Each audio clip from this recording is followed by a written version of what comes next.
ਪੰਜਾਬੀ ਵਿਭਾਗ ਪੰਜਾਬੀ ਯੂਨੀਵਰਸਿਟੀ ਪਟਿਆਲਾ ਦੇ YouTube channel ਉੱਪਰ ਤੁਹਾਡਾ ਸਵਾਗਤ ਹੈ।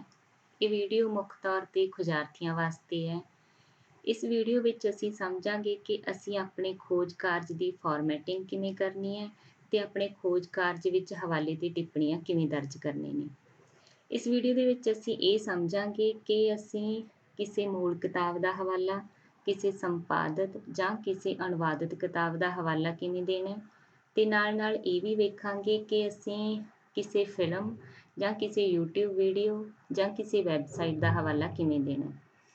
ਇਹ ਵੀਡੀਓ ਦਾ ਮਕਸਦ ਖੋਜ ਵਿੱਚ ਫਾਰਮੈਟਿੰਗ ਦੇ ਪੱਖ ਤੋਂ ਇਕਸਾਰਤਾ ਲਿਆਉਣਾ ਹੈ। ਇਸ ਵੀਡੀਓ ਦੇ ਲਈ ਅਸੀਂ MLA ਸਟਾਈਲ ਸ਼ੀਟ ਅਤੇ ਡਾਕਟਰ ਪਿਆਰ ਸਿੰਘ ਦੀ ਕਿਤਾਬ ਖੋਜ ਸਿਧਾਂਤ ਅਤੇ ਵਿਵਹਾਰ ਅਤੇ ਡਾਕਟਰ ਗੁਰਮੁਖ ਸਿੰਘ ਦੇ ਖੋਜ ਪੱਤਰ, ਹਵਾਲੇ ਟਿੱਪਣੀਆਂ ਅਤੇ ਪੁਸਤਕ ਸੂਚੀ ਨੂੰ ਆਧਾਰ ਬਣਾਇਆ। ਸਭ ਤੋਂ ਪਹਿਲਾਂ ਅਸੀਂ MS ਵਰਡ ਵਿੱਚ ਪੇਜ ਲੇਆਊਟ 'ਤੇ ਜਾ ਕੇ ਪੇਜ ਦਾ ਸਾਈਜ਼ ਸੈੱਟ ਕਰਾਂਗੇ। ਪੇਜ ਦਾ ਸਾਈਜ਼ ਸੈੱਟ ਕਰਾਂਗੇ A4। ਉਸ ਤੋਂ ਬਾਅਦ ਅਸੀਂ ਮਾਰਜਨ ਲਗਾਵਾਂਗੇ। ਮਾਰਜਨ 'ਤੇ ਅਸੀਂ ਜਾ ਕੇ ਇੱਥੇ ਜਾਵਾਂਗੇ ਨੋਰਮਲ ਦੇ ਉੱਪਰ। ਇੱਥੇ ਮੇਰੇ ਲੈਪਟਾਪ ਦੀ ਜਿਹੜੀ ਸੈਟਿੰਗ ਹੋਈ ਹੈ ਉਹ ਸੈਂਟੀਮੀਟਰ ਦੇ ਵਿੱਚ ਹੋਈ ਹੈ, ਤਾਂ ਅਸੀਂ ਸੈੱਟ ਕਰਾਂਗੇ ਟੌਪ ਬਾਟਮ ਲੈਫਟ ਅਤੇ ਰਾਈਟ ਨੂੰ 2.54 ਸੈਂਟੀਮੀਟਰ। ਜੇ ਤੁਹਾਡੇ ਲੈਪਟਾਪ 'ਤੇ ਇੰਚ ਦੀ ਸੈਟਿੰਗ ਹੈ ਤਾਂ ਤੁਸੀਂ ਇੱਥੇ 1 ਇੰਚ ਨੂੰ ਸਿਲੈਕਟ ਕਰਨਾ, ਤਾਂ ਅਸੀਂ ਇੱਥੇ ਨੋਰਮਲ ਸਿਲੈਕਟ ਕਰਾਂਗੇ। ਇਸ ਤੋਂ ਬਾਅਦ ਅਸੀਂ ਹੋਮ ਪੇਜ 'ਤੇ ਜਾ ਕੇ ਫੌਂਟ ਦਾ ਸਾਈਜ਼ ਸੈੱਟ ਕਰਾਂਗੇ। ਫੌਂਟ ਦਾ ਸਾਈਜ਼ ਅਸੀਂ ਸੈੱਟ ਕਰਨਾ 12। ਤੁਸੀਂ ਇਹਨੂੰ ਇੱਥੋਂ ਘਟਾ ਜਾਂ ਵਧਾ ਵੀ ਸਕਦੇ ਹੋ। ਫਿਰ ਅਸੀਂ ਲਾਈਨ ਸਪੇਸਿੰਗ ਸੈੱਟ ਕਰਾਂਗੇ। ਜੇ ਅਸੀਂ ਇੱਥੇ ਕੁਝ ਨਹੀਂ ਲਿਖਿਆ ਹੋਇਆ ਪਹਿਲਾਂ, ਫਿਰ ਤਾਂ ਅਸੀਂ ਸਿੱਧਾ ਸੈੱਟ ਕਰ ਸਕਦੇ ਹਾਂ, ਪਰ ਜੇ ਅਸੀਂ ਪਹਿਲਾਂ ਲਿਖਿਆ ਹੋਇਆ ਫਿਰ ਅਸੀਂ ਉਹਨੂੰ ਸਮੁੱਚੇ ਨੂੰ ਸਿਲੈਕਟ ਕਰਾਂਗੇ। ਕੰਟਰੋਲ A ਦੇ ਨਾਲ ਅਸੀਂ ਸਿਲੈਕਟ ਕਰ ਲਿਆ। ਫਿਰ ਅਸੀਂ ਲਾਈਨ ਸਪੇਸਿੰਗ ਸੈੱਟ ਕਰਾਂਗੇ। MLA ਸਟਾਈਲ ਦੇ ਅਨੁਸਾਰ ਜਿਹੜੀ ਲਾਈਨ ਸਪੇਸਿੰਗ ਦੇਣੀ ਆ ਉਹ ਡਬਲ ਦੇਣੀ ਹੈ, ਪਰ ਅਸੀਂ ਇੱਥੇ ਦੇਵਾਂਗੇ 1.15।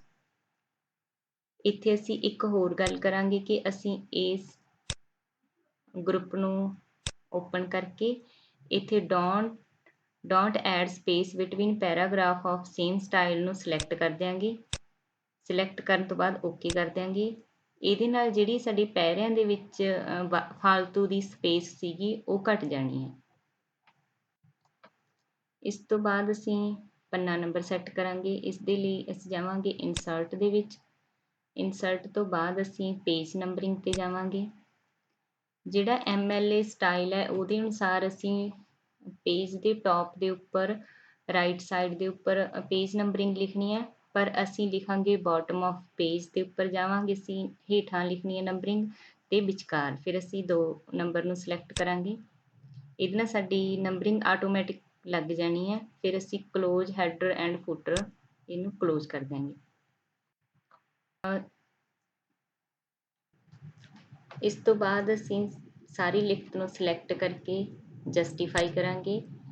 MLA ਸਟਾਈਲ ਸ਼ੀਟ ਦੇ ਅਨੁਸਾਰ ਜਿਹੜੀ ਅਸੀਂ ਲੈਫਟ ਸਾਈਡ ਤੋਂ ਅਲਾਈਨ ਕਰਨਾ। ਇਹਦੇ ਨਾਲ ਕੀ ਹੁੰਦਾ, ਲੈਫਟ ਸਾਈਡ ਤੋਂ ਤਾਂ ਜਿਹੜੀ ਲਾਈਨਾਂ ਦੀ ਸੇਧ ਆ ਉਹ ਬਰਾਬਰ ਹੋ ਜਾਂਦੀ ਹੈ, ਪਰ ਜਿਹੜੀ ਰਾਈਟ ਸਾਈਡ ਤੋਂ ਲਾਈਨਾਂ ਦੀ ਸੇਧ ਹੈਗੀ ਉਹ ਉਗੜੀ ਦੁਗੜੀ ਹੋ ਜਾਂਦੀ ਹੈ। ਇਸ ਲਈ ਅਸੀਂ ਸਿਲੈਕਟ ਕਰਕੇ ਅਸੀਂ ਜਸਟੀਫਾਈ ਹੀ ਕਰਾਂਗੇ, ਪਰ ਇੱਥੇ ਅਸੀਂ ਸਿਰਲੇਖ ਨੂੰ ਸਿਲੈਕਟ ਕਰਕੇ ਉਹਨੂੰ ਅਸੀਂ ਸੈਂਟਰ ਦੇ ਵਿੱਚ ਰੱਖਣਾ। ਜਿਹੜੀ ਅਗਲੀ ਗੱਲ ਹੈ ਉਹ ਪੈਰਿਆਂ ਦੀ ਹੈ ਕਿ ਪੈਰਿਆਂ 'ਤੇ ਸ਼ੁਰੂ ਦੇ ਵਿੱਚ ਅਸੀਂ ਇੱਕ ਟੈਬ ਲਗਾਉਣੀ ਹੈ। ਜਿਵੇਂ ਇੱਥੇ ਇੱਕ ਟੈਬ ਲੱਗ ਗਈ, ਇਹ ਪਹਿਲਾ ਪੈਰਾ ਸ਼ੁਰੂ ਹੋ ਗਿਆ ਸਾਡਾ, ਤਾਂ ਇੱਥੇ ਜੇ ਅਸੀਂ ਟੈਬ ਲਗਾ ਦਿੰਦੇ ਹਾਂ ਤਾਂ ਇਹ ਦੂਸਰਾ ਪੈਰਾ ਹੋ ਗਿਆ। ਅਤੇ ਇਹਨੂੰ ਅਸੀਂ ਪੈਰਾ ਨਹੀਂ ਕਹਾਂਗੇ ਜੇ ਅਸੀਂ ਟੈਬ ਨਹੀਂ ਲਗਾਵਾਂਗੇ, ਤਾਂ ਅਸੀਂ ਇੱਥੇ ਟੈਬ ਲਗਾ ਕੇ ਇਹ ਸਾਡਾ ਤੀਜਾ ਪੈਰਾ ਹੋ ਜਾਂਦਾ। ਇੱਥੇ ਅਸੀਂ ਪੈਰਿਆਂ ਦੇ ਵਿੱਚ ਸਿਰਫ ਇੱਕ ਟੈਬ ਹੀ ਲਗਾਉਣੀ ਹੈ। ਜੇ ਅਸੀਂ 2 ਟੈਬ ਲਗਾ ਦਿਆਂਗੇ ਫਿਰ ਉਹ ਸਾਡਾ ਗਲਤ ਹੋ ਜਾਏਗਾ। ਹੁਣ ਅਸੀਂ ਸਿਰਲੇਖ ਬਾਰੇ ਗੱਲ ਕਰਾਂਗੇ। MLA ਸਟਾਈਲ ਦੇ ਅਨੁਸਾਰ ਜਿਹੜਾ ਸਿਰਲੇਖ ਦਾ ਫੌਂਟ ਸਾਈਜ਼ ਉਹ 12 ਹੀ ਹੋਣਾ ਚਾਹੀਦਾ, ਪਰ ਅਸੀਂ ਸਿਰਲੇਖ ਦਾ ਸਾਈਜ਼ ਕਰ ਦਿਆਂਗੇ 14। ਇੱਥੇ ਧਿਆਨ ਰੱਖਣ ਵਾਲੀ ਗੱਲ ਇਹ ਹੈ ਕਿ ਬਾਕੀ ਸਮੁੱਚੀ ਲਿਖਤ ਦਾ ਫੌਂਟ ਸਾਈਜ਼ 12 ਹੀ ਰਹੇਗਾ। MLA ਸਟਾਈਲ ਦੇ ਅਨੁਸਾਰ ਜਿਹੜਾ ਸਿਰਲੇਖ ਹੈ ਉਹ ਬੋਲਡ ਨਹੀਂ ਕਰਨਾ, ਪਰ ਅਸੀਂ ਇੱਥੇ ਇਹਨੂੰ ਬੋਲਡ ਕਰ ਦੇਵਾਂਗੇ। ਨਾ ਤਾਂ ਅਸੀਂ ਸਿਰਲੇਖ ਨੂੰ ਇਟੈਲਿਕ ਕਰਾਂਗੇ, ਨਾ ਹੀ ਅਸੀਂ ਇਹਨੂੰ ਅੰਡਰਲਾਈਨ ਕਰਾਂਗੇ। ਪਰ ਇਹਦੇ ਵਿੱਚ ਜੇ ਕੋਈ ਕਿਤਾਬ ਦਾ ਨਾਮ ਹੈ, ਕਿਤਾਬ ਦੇ ਨਾਮ ਨੂੰ ਅਸੀਂ ਇਟੈਲਿਕ ਕਰ ਦਿਆਂਗੇ। ਜਿਵੇਂ ਇੱਥੇ ਕਿਤਾਬ ਦਾ ਨਾਮ ਹੈ ਭਾਰਤੀ ਇਤਿਹਾਸ ਮਿਥਿਹਾਸ, ਇਹਨੂੰ ਅਸੀਂ ਇਟੈਲਿਕ ਕਰ ਦਿਆਂਗੇ। ਜੇ ਇਸੇ ਸਿਰਲੇਖ ਦੇ ਵਿੱਚ ਕਿਸੇ ਕਵਿਤਾ ਜਾਂ ਲੇਖ ਦਾ ਨਾਮ ਹੋਊਗਾ, ਉਹਨੂੰ ਅਸੀਂ ਡਬਲ ਕੌਮਿਆਂ ਦੇ ਵਿੱਚ ਲਿਖ ਦਿਆਂਗੇ। ਜਿਵੇਂ ਹੁਣ ਅਸੀਂ ਇੱਥੇ ਲੇਖ ਦਾ ਨਾਮ ਲਿਖ ਲੈਂਦੇ ਹਾਂ, ਜਿਵੇਂ ਮਨਮੋਹਨ ਬਾਵਾ ਦੀ ਕਿਤਾਬ ਭਾਰਤੀ ਇਤਿਹਾਸ ਮਿਥਿਹਾਸ ਵਿੱਚ ਸ਼ਾਮਲ ਲੇਖ ਕ੍ਰਿਸ਼ਨ ਅਤੇ ਗੀਤਾ ਦਾ ਅਧਿਐਨ। ਇੱਥੇ ਜਿਹੜਾ ਕ੍ਰਿਸ਼ਨ ਅਤੇ ਗੀਤਾ ਇਹ ਲੇਖ ਦਾ ਨਾਮ ਹੈ, ਤਾਂ ਇਹਨਾਂ ਨੂੰ ਅਸੀਂ ਡਬਲ ਕੌਮਿਆਂ ਦੇ ਵਿੱਚ ਕਰ ਦਿਆਂਗੇ।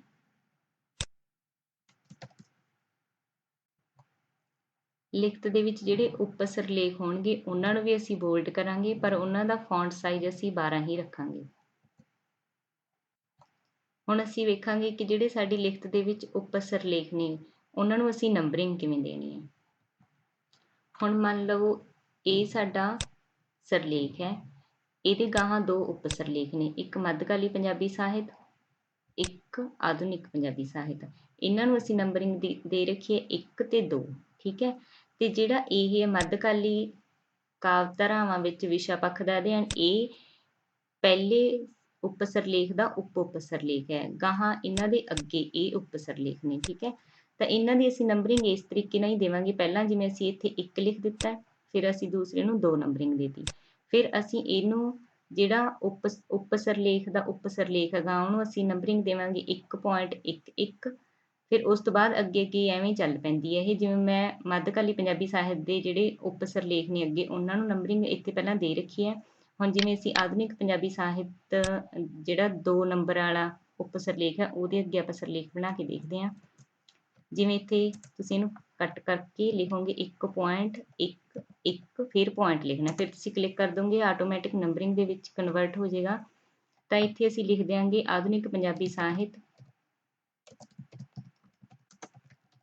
ਆਧੁਨਿਕ ਪੰਜਾਬੀ ਸਾਹਿਤ ਵਿੱਚ ਵਿਸ਼ਾ ਪੱਖ ਦਾ ਅਧਿਐਨ, ਇਹਨੂੰ ਅੱਗੇ ਐਵੇਂ ਲਿਖ ਦਿਆਂਗੇ, ਠੀਕ ਹੈ। ਤਾਂ ਇਹਦੇ ਗਾਹਾਂ ਉਪ ਸਿਰਲੇਖਾਂ ਨੂੰ ਅਸੀਂ ਨੰਬਰਿੰਗ ਕਿਵੇਂ ਦੇਣੀ ਹੈ, ਜੇ ਅਸੀਂ ਇਹ ਕਰਾਂਗੇ ਤਾਂ ਇਹਦਾ ਇੱਕ ਸਿਰਲੇਖ ਹੋ ਜਾਏ, ਅਸੀਂ ਇਹਨੂੰ ਕੱਟ ਕਰਕੇ 1.1, ਫਿਰ ਪੁਆਇੰਟ ਕਰਕੇ ਸਪੇਸ ਬਟਨ ਕਲਿੱਕ ਕਰ ਦਾਂਗੇ। ਇਹ ਆਟੋਮੈਟਿਕ ਇਸ ਤਰੀਕੇ ਨਾਲ ਨੰਬਰਿੰਗ ਹੋਈ ਜਾਣੀ ਹੈ। ਇੱਥੇ ਮੈਂ ਸਿਰਫ ਸਿਰਲੇਖਾਂ ਨੂੰ ਹੀ ਨੰਬਰਿੰਗ ਦਿੱਤੀ ਹੈਗੀ, ਇਹਨਾਂ ਦੇ ਵਿੱਚ ਤੁਸੀਂ ਆਪਦੀ ਲਿਖਤ ਲਿਖੋਗੇ ਹੈ ਨਾ, ਤਾਂ ਤੁਹਾਨੂੰ ਉੱਥੇ ਸੌਖਾ ਹੋ ਜਾਏਗਾ ਲਿਖਣਾ ਇਸ ਤਰੀਕੇ ਨਾਲ। ਤੇ ਤੁਹਾਡਾ ਕੋਈ ਵੀ ਸਿਰਲੇਖ ਉਪ ਸਿਰਲੇਖ ਬਿਨਾਂ ਅੰਕ ਤੋਂ ਨਹੀਂ ਹੋਣਾ ਚਾਹੀਦਾ, ਹਰ ਇੱਕ ਨੂੰ ਨੰਬਰਿੰਗ ਲੱਗੀ ਹੋਣੀ ਚਾਹੀਦੀ ਹੈ। ਇਸ ਤਰੀਕੇ ਨਾਲ ਤੁਸੀਂ ਨੰਬਰਿੰਗ ਦੇ ਸਕਦੇ ਹੋ। ਹੁਣ ਅਸੀਂ ਸਮਝਾਂਗੇ ਕਿ ਖੋਜ ਕਾਰਜ ਵਿੱਚ ਹਵਾਲਾ ਸਮੱਗਰੀ ਨੂੰ ਦਰਜ ਕਰਨ ਦਾ ਸਹੀ ਤਰੀਕਾ ਕੀ ਹੈ।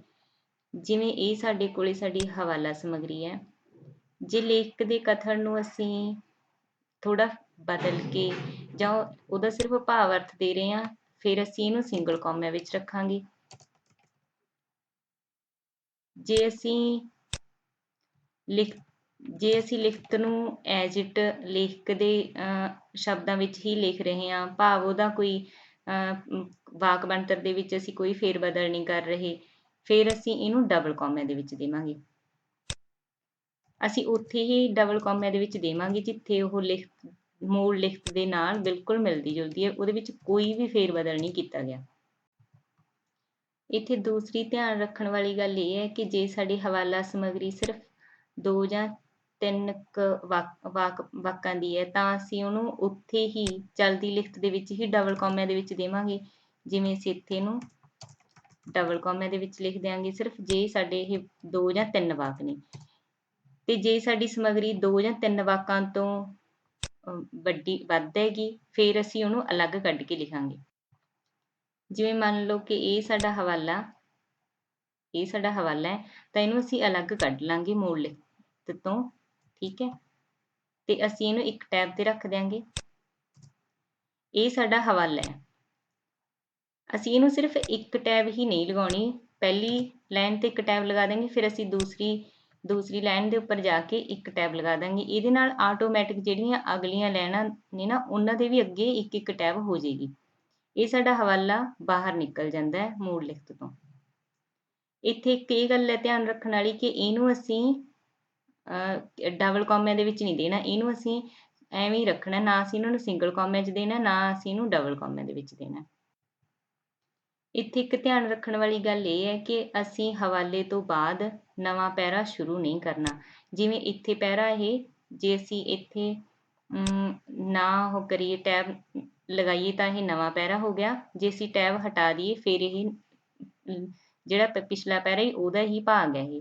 ਠੀਕ ਹੈ, ਇੱਥੇ ਇਹੀ ਧਿਆਨ ਰੱਖਣ ਵਾਲੀ ਗੱਲ ਹੈ ਕਿ ਅਸੀਂ ਹਵਾਲਾ ਦੇਣ ਤੋਂ ਬਾਅਦ ਕੋਈ ਵੀ ਨਵਾਂ ਪੈਰਾ ਸ਼ੁਰੂ ਨਹੀਂ ਕਰਨਾ। ਜਿਹੜਾ ਅਸੀਂ ਹਵਾਲਾ ਦਿੱਤਾ ਹੈ ਉਸ ਤੋਂ ਬਾਅਦ ਅਸੀਂ ਉਸ ਹਵਾਲੇ ਬਾਰੇ ਆਪਣੇ ਸ਼ਬਦਾਂ ਦੇ ਵਿੱਚ ਟਿੱਪਣੀ ਕਰਨੀ ਹੈ। ਇੱਥੇ ਇੱਕ ਸਭ ਤੋਂ ਮਹੱਤਵਪੂਰਨ ਗੱਲ ਜਿਹੜੀ ਸਮਝਣ ਵਾਲੀ ਉਹ ਇਹ ਹੈ ਕਿ ਅਸੀਂ ਲੇਖਕ ਦੇ ਸ਼ਬਦਾਂ ਨੂੰ ਬਿਲਕੁਲ ਵੀ ਨਹੀਂ ਬਦਲਣਾ। ਜੇ ਮੰਨ ਲਓ ਉਹ ਗਲਤ ਵੀ ਲਿਖੇ ਹੋਏ ਨੇ ਤਾਂ ਵੀ ਅਸੀਂ ਉਹਨਾਂ ਨੂੰ ਹਵਾਲਾ ਦਿੰਦੇ ਸਮੇਂ ਇੱਕ ਵਾਰ ਗਲਤ ਹੀ ਲਿਖ ਲੈਣਾ ਜਿਵੇਂ ਉਹ ਲਿਖੇ ਹੋਏ ਹੈ। ਮੰਨ ਲਓ ਤੁਸੀਂ ਇੱਥੇ ਇਤਿਹਾਸ ਸ਼ਬਦ ਗਲਤ ਲਿਖਿਆ ਹੋਇਆ, ਠੀਕ ਹੈ, ਇਹ ਐਵੇਂ ਲਿਖਿਆ ਹੋਇਆ, ਤਾਂ ਅਸੀਂ ਇਹਨੂੰ ਐਵੇਂ ਹੀ ਲਿਖਾਂਗੇ। ਤੇ ਇਹਨੂੰ ਸਹੀ ਕਰਨ ਦਾ ਇੱਕ ਤਰੀਕਾ ਇਹ ਹੈ ਕਿ ਅਸੀਂ ਪਹਿਲਾਂ ਜਿਵੇਂ ਉਹ ਗਲਤ ਸ਼ਬਦ ਲਿਖਿਆ ਹੋਇਆ ਸੀ ਉਵੇਂ ਗਲਤ ਸ਼ਬਦ ਲਿਖੀਏ, ਫਿਰ ਅਸੀਂ ਜਿਹੜਾ ਡੰਡੀਦਾਰ ਬ੍ਰੈਕਟ ਹੈ ਉਹਦੇ ਵਿੱਚ ਉਕਾਈ ਸ਼ਬਦ ਲਿਖ ਦਈਏ, ਉਕਾਈ। ਠੀਕ ਹੈ, ਇੱਕ ਤਰੀਕਾ ਤਾਂ ਇਹਨੂੰ ਠੀਕ ਕਰਨ ਦਾ ਇਹ ਹੈ। ਦੂਸਰਾ ਤਰੀਕਾ ਇਹ ਹੈ ਕਿ ਪਹਿਲਾਂ ਤੁਸੀਂ ਗਲਤ ਸ਼ਬਦ ਲਿਖ ਲਓ, ਫਿਰ ਤੁਸੀਂ ਗਲਤ ਸ਼ਬਦ ਨੂੰ ਠੀਕ ਕਰਕੇ ਲਿਖ ਦਿਓ, ਉਹ ਵੀ ਡੰਡੀਦਾਰ ਬ੍ਰੈਕਟ ਦੇ ਵਿੱਚ। ਇਹਦੇ ਨਾਲ ਇਹ ਸਮਝ ਆ ਜਾਊਗੀ ਕਿ ਇਹ ਸ਼ਬਦ ਪਹਿਲਾਂ ਗਲਤ ਲਿਖਿਆ ਹੋਇਆ ਸੀ ਪਰ ਇਹ ਸਹੀ ਸ਼ਬਦ ਹੀ ਐਵੇਂ ਹੈ। ਅਸੀਂ ਇੱਥੇ ਇਹ ਧਿਆਨ ਰੱਖਣਾ ਵੀ ਅਸੀਂ ਇੱਕ ਬਿੰਦੀ ਤੱਕ ਦੀ ਗਲਤੀ ਨੂੰ ਵੀ ਠੀਕ ਨਹੀਂ ਕਰਨਾ। ਠੀਕ ਕਰਨ ਦਾ ਤਰੀਕਾ ਸਿਰਫ ਇਹ ਹੈ, ਅਸੀਂ ਜਿਹੜੀ ਮੂਲ ਲਿਖਤ ਦੇ ਵਿੱਚ ਲੇਖਕ ਨੇ ਲਿਖੀ ਹੈ ਉਹਨੂੰ ਹੀ ਹੂਬਹੂ ਹਵਾਲੇ ਦੇ ਤੌਰ ਤੇ ਵਰਤਣਾ। ਇੱਥੇ ਹਵਾਲਾ ਸਮੱਗਰੀ ਦੀ ਵਧੇਰੇ ਸਪਸ਼ਟਤਾ ਦੇ ਲਈ ਜੇ ਤੁਸੀਂ ਕੋਈ ਸ਼ਬਦ ਜਾਂ ਕਿਸੇ ਵਾਕ ਦਾ ਟੋਟਾ ਪਾਉਣਾ ਚਾਹੁੰਦੇ ਹੋ ਤਾਂ ਉਹ ਵੀ ਤੁਸੀਂ ਡੰਡੀਦਾਰ ਬ੍ਰੈਕਟ ਦੇ ਵਿੱਚ ਹੀ ਦਰਜ ਕਰੋਗੇ। ਇੱਥੇ ਜੇ ਤੁਸੀਂ ਮੂਲ ਲਿਖਤ ਦੇ ਵਿੱਚੋਂ ਕੁਝ ਵਾਕ ਜਾਂ ਸ਼ਬਦ ਛੱਡਣਾ ਚਾਹੁੰਦੇ ਹੋ ਫਿਰ ਤੁਸੀਂ 3 ਬਿੰਦੀਆਂ ਦੀ ਵਰਤੋਂ ਕਰੋਗੇ। ਮੰਨ ਲਓ ਤੁਸੀਂ ਜਿਵੇਂ ਆਪਾਂ ਪਹਿਲੇ ਇੱਕ ਵਾਕ ਪਹਿਲਾਂ ਲੈ ਲਿਆ, ਠੀਕ ਹੈ, ਫਿਰ ਅਸੀਂ ਵਿੱਚੋਂ 1-2 ਵਾਕ ਛੱਡ ਤੇ, ਮੰਨ ਲਓ ਅਸੀਂ ਇੰਨਾ ਕੁ ਛੱਡਤਾ, ਠੀਕ ਹੈ, ਤਾਂ ਇਹਨੂੰ ਫਿਰ ਅਸੀਂ ਇੱਥੇ ਕਰ ਦੇਂਗੇ 3 ਬਿੰਦੀਆਂ, ਠੀਕ ਹੈ। ਫਿਰ ਅਸੀਂ ਹਵਾਲਾ ਆਪਣਾ ਕੰਟੀਨਿਊ ਸ਼ੁਰੂ ਕਰ ਲਵਾਂਗੇ। ਜੇ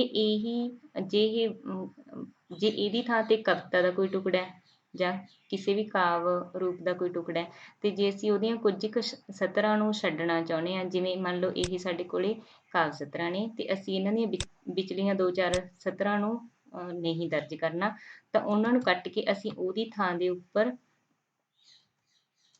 ਬਿੰਦੀਆਂ ਹੀ ਦਰਜ ਕਰਾਂਗੇ। ਪਰ ਅਸੀਂ ਇੱਥੇ 3 ਬਿੰਦੀਆਂ ਦਰਜ ਨਹੀਂ ਕਰਾਂਗੇ, ਅਸੀਂ ਕਾਫੀ ਬਿੰਦੀਆਂ ਦਰਜ ਕਰ ਦਿਆਂਗੇ। ਇਹਦੇ ਤੋਂ ਇਹ ਪਤਾ ਲੱਗ ਜਾਊਗਾ ਕਿ ਇੱਥੇ ਕੋਈ ਪਹਿਲਾਂ ਲਿਖਤ ਹੈਗੀ ਹੈ ਜਿਹੜੀ ਤੁਸੀਂ ਛੱਡ ਕੇ ਅੱਗੇ ਤੁਸੀਂ ਕੰਟੀਨਿਊ ਕੀਤੀ ਹੈ। ਇੱਥੇ ਅਸੀਂ ਇੱਕ ਗੱਲ ਹੋਰ ਸਮਝਾਂਗੇ ਕਿ ਜਦੋਂ ਅਸੀਂ ਲਿਖਦੇ ਹਾਂ, ਹਵਾਲਾ ਦੇਣ ਤੋਂ ਪਹਿਲਾਂ ਲਿਖਦੇ ਹਾਂ ਕਿ ਲੇਖਕ ਅਨੁਸਾਰ ਜਾਂ ਇਸ ਸੰਦਰਭ ਵਿੱਚ ਲੇਖਕ ਦਾ ਮੰਨਣਾ ਹੈ, ਜਾਂ ਲੇਖਕ ਦਾ ਨਾਮ ਲਿਖ ਕੇ ਲਿਖਦੇ ਹਾਂ, ਹੈ ਨਾ, ਵੀ ਉਹਨਾਂ ਦੇ ਅਨੁਸਾਰ, ਤਾਂ ਅਸੀਂ ਜਿਹੜਾ ਉੱਥੇ ਚਿੰਨ੍ਹ ਵਰਤਣਾ ਉੱਥੇ ਅਸੀਂ ਬਿੰਦੀ ਕੌਮਾ ਚਿੰਨ੍ਹ ਦੀ ਵਰਤੋਂ ਕਰਨੀ ਹੈ। ਅਸੀਂ ਜਿਵੇਂ ਜਿੱਥੇ ਵੀ ਅਸੀਂ ਗੱਲ ਨੂੰ ਅੱਗੇ ਕੰਟੀਨਿਊ ਰੱਖਣਾ ਹੈ, ਜਿਵੇਂ ਅਸੀਂ ਲਿਖਦੇ ਹਾਂ ਜਿਵੇਂ, ਠੀਕ ਹੈ, ਜਿਵੇਂ ਤੋਂ ਬਾਅਦ ਤੁਸੀਂ ਬਿੰਦੀ ਕੌਮਾ ਲਾਉਣਾ, ਅੱਗੇ ਜਿਹੜੀ ਵੀ ਕੋਈ ਚੀਜ਼ ਤੁਸੀਂ ਦੇਣਾ ਚਾਹੁੰਦੇ ਹੋ ਉਹ। ਇੱਥੇ ਅਸੀਂ ਇਹੀ ਚਿੰਨ੍ਹ ਵਰਤਣਾ ਹੈ ਪੂਰੀ ਸਮੁੱਚੀ ਲਿਖਤ ਦੇ ਵਿੱਚ। ਜੇ ਤੁਸੀਂ ਇੱਕ ਆਰਟੀਕਲ ਲਿਖ ਰਹੇ ਹੋ ਜਾਂ ਪੂਰਾ ਥੀਸਿਸ ਲਿਖ ਰਹੇ ਹੋ ਉਹਦੇ ਵਿੱਚ ਇਹੀ ਚਿੰਨ੍ਹ ਵਰਤਿਆ ਹੋਣਾ ਚਾਹੀਦਾ ਤੁਹਾਡਾ।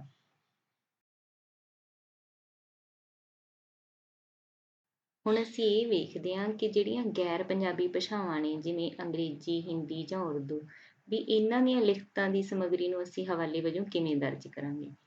ਪਹਿਲਾਂ ਅਸੀਂ ਜਿਹੜੀ ਸਮੱਗਰੀ ਅਸੀਂ ਵਰਤਣੀ ਹੈ ਕਿਸੇ ਪੰਜਾਬੀ ਤੋਂ ਬਿਨਾਂ ਕਿਸੇ ਹੋਰ ਭਾਸ਼ਾ ਦੀ ਸਮੱਗਰੀ ਨੂੰ, ਪਹਿਲਾਂ ਅਸੀਂ ਉਹਦਾ ਪੰਜਾਬੀ ਅਨੁਵਾਦ ਕਰਾਂਗੇ।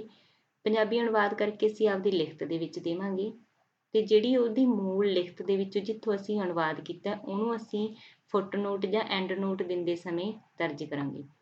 ਜਿਵੇਂ ਤੁਸੀਂ ਮੰਨ ਲਓ ਕਿ ਰਾਜਮੋਹਨ ਗਾਂਧੀ ਦੀ ਅਸੀਂ ਕਿਤਾਬ ਅੰਗਰੇਜ਼ੀ ਦੀ ਕਿਤਾਬ ਦੇ ਵਿੱਚੋਂ ਹਵਾਲਾ ਲਿਆ, ਠੀਕ ਹੈ, ਇਹ ਹਵਾਲਾ ਸਾਡੇ ਕੋਲੇ, ਅਸੀਂ ਇਹਦਾ ਕੀ ਕੀਤਾ ਪੰਜਾਬੀ ਅਨੁਵਾਦ ਕਰਕੇ ਅਸੀਂ ਆਪਦੀ ਇੱਥੇ ਚੱਲਦੀ ਲਿਖਤ ਦੇ ਵਿੱਚ ਦੇਤਾ। ਪਰ ਜਿਹੜੀ ਮੂਲ ਸਮੱਗਰੀ ਸੀ ਜਿੱਥੇ ਉਹਨੂੰ ਵੀ ਅਸੀਂ ਨਾਲ ਦਰਜ ਕੀਤਾ, ਉਹਨੂੰ ਅਸੀਂ ਦਰਜ ਕੀਤਾ ਹਵਾਲੇ ਦੇ ਵਿੱਚ। ਉਹਨੂੰ ਅਸੀਂ ਇੱਥੇ ਦਰਜ ਕਰ ਦਿੱਤਾ। ਇਹਨੂੰ ਅਸੀਂ ਡਬਲ ਕੌਮਿਆਂ ਦੇ ਵਿੱਚ ਰੱਖਿਆ, ਠੀਕ ਹੈ। ਜਿਹੜੀ ਮੂਲ ਸਮੱਗਰੀ ਹੈ ਹਵਾਲਾ ਦਿੰਦੇ ਸਮੇਂ ਪਹਿਲਾਂ ਅਸੀਂ ਉਹਨੂੰ ਡਬਲ ਕੌਮਿਆਂ ਦੇ ਵਿੱਚ ਦੇ ਦਿਆਂਗੇ। ਡਬਲ ਕੌਮਿਆਂ ਦੇ ਵਿੱਚ ਦੇਣ ਤੋਂ ਬਾਅਦ ਅਸੀਂ ਇੱਕ ਹਾਈਫਨ ਪਾਵਾਂਗੇ। ਹਾਈਫਨ ਪਾ ਕੇ ਫਿਰ ਜਿਹੜੀ ਉਹ ਸਮੱਗਰੀ ਅਸੀਂ ਜਿੱਥੋਂ ਲਈ ਹੈ, ਫਿਰ ਅਸੀਂ ਉਹਦਾ ਪ੍ਰੋਪਰ ਉਸ ਤਰੀਕੇ ਨਾਲ ਹਵਾਲਾ ਦੇ ਦਿਆਂਗੇ। ਇੱਥੇ ਜਿਹੜਾ ਅਸੀਂ ਅਨੁਵਾਦ ਕਰਨਾ, ਪੰਜਾਬੀ ਅਨੁਵਾਦ ਕਰਨਾ, ਉਹ ਬਿਲਕੁਲ ਸਹੀ ਹੋਣਾ ਚਾਹੀਦਾ ਹੈ। ਤੇ ਇੱਕ ਗੱਲ ਇੱਥੇ ਇਹ ਵੀ ਦੇਖੋ ਕਿ ਜੇ ਅਸੀਂ ਇਹ ਹਵਾਲਾ ਮਤਲਬ ਚਲਦੀ ਲਿਖਤ ਦੇ ਵਿੱਚ ਦੇ ਰਹੇ ਹਾਂ, ਤਾਂ ਅਸੀਂ ਇਹਨੂੰ ਡਬਲ ਕੌਮਿਆਂ ਦੇ ਵਿੱਚ ਦੇਣ ਦੀ ਥਾਂ ਦੇ ਉੱਪਰ ਅਸੀਂ ਸਿੰਗਲ ਕੌਮੇ ਦੇ ਵਿੱਚ ਹੀ ਰੱਖਿਆ, ਠੀਕ ਹੈ। ਜੇ ਅਸੀਂ ਇਹਨੂੰ ਮਤਲਬ ਲਿਖਤ ਦੇ ਵਿੱਚੋਂ ਬਾਹਰ ਕੱਢ ਕੇ ਲਿਖ ਰਹੇ ਹਾਂ, ਮੰਨ ਲਓ ਅਸੀਂ ਇਹਨੂੰ ਬਾਹਰ ਕੱਢ ਲਿਆ, ਠੀਕ ਹੈ, ਜਿਵੇਂ ਅਸੀਂ ਪਹਿਲਾਂ ਗੱਲ ਕੀਤੀ ਸੀ, ਫਿਰ ਸਾਨੂੰ ਇੱਥੇ ਸਿੰਗਲ ਕੌਮਾ ਪਾਉਣ ਦੀ ਵੀ ਲੋੜ ਨਹੀਂ ਹੈਗੀ। ਫਿਰ ਅਸੀਂ ਸਿਰਫ ਐਵੇਂ ਹੀ ਲਿਖ ਦਾਂਗੇ ਜਿਵੇਂ ਅਸੀਂ ਦੂਸਰੀ ਲਿਖਤਾਂ ਦੇ ਹਵਾਲੇ ਦਿੰਦੇ ਹਾਂ। ਤੇ ਇੱਥੇ ਵੀ ਧਿਆਨ ਵਾਲੀ ਗੱਲ ਇਹ ਹੈ ਕਿ ਅਸੀਂ ਅਗਲਾ ਪੈਰਾ ਸ਼ੁਰੂ ਨਹੀਂ ਕਰਾਂਗੇ, ਅਸੀਂ ਜਿਹੜੀ ਅਗਲੀ ਉਹ ਟੈਬ ਸੀਗੀ ਉਹਨੂੰ ਹਟਾ ਦੇਵਾਂਗੇ।